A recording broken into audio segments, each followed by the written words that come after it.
Welcome to Rest in Their Story, where calm meets remembrance. Tonight, we honor a mentor whose quiet persistence unlocked a world for someone trapped in silence. Let your breath slow, let your thoughts soften, and let's begin. Anne Sullivan was born in 1866 in Feeding Hills, Massachusetts, the eldest child of poor Irish immigrants. Her early life was marked by hardship. At 5, she contracted trachoma, a painful eye disease that left her nearly blind. By 8, her mother had died. By 10, her father had abandoned her and her siblings. She was sent to Tewksbury Almshouse, a state-run poorhouse. It was overcrowded, unsanitary, and cruel. Anne lived among the sick, the forgotten, and the discarded. But she was determined. When a visiting official asked what she wanted, she said, "I want to go to school." That moment changed everything. Anne was admitted to the Perkins School for the Blind.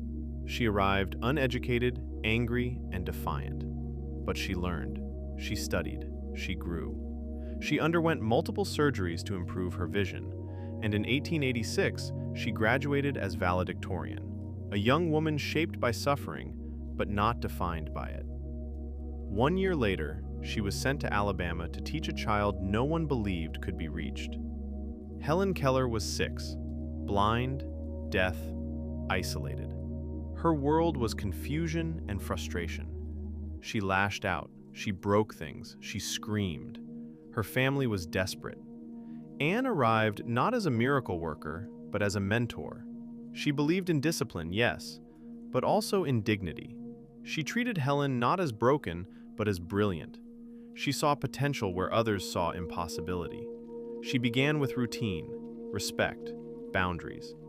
Then she introduced language, spelling words into Helen's hand day after day, even when Helen didn't understand.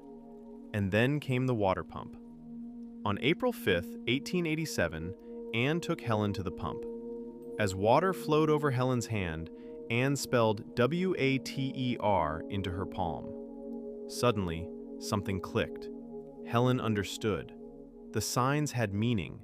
The world had names. That moment, quiet, simple, miraculous, changed everything. Helen began learning rapidly. Words, concepts, ideas. She would go on to speak, write, and graduate college. She would become an author, an activist, a symbol of possibility. But none of it would have happened without Anne. Anne stayed by Helen's side for decades, as teacher, interpreter, companion, and friend. She never sought fame, she never claimed credit. She simply believed in the power of one person to change another's life. Their bond was deep, complex, sometimes strained, but always rooted in love and mutual respect. Anne gave Helen language. Helen gave Anne purpose. Anne Sullivan died in 1936. Helen was holding her hand. Tonight, we remember Anne not for the miracle, but for the method, for the patience, the persistence, the belief, for the quiet mentorship that turned isolation into expression, one letter at a time. So, as you drift into sleep, imagine her, sitting beside a child in the dark, spelling hope into her hand, again and again, until the silence broke.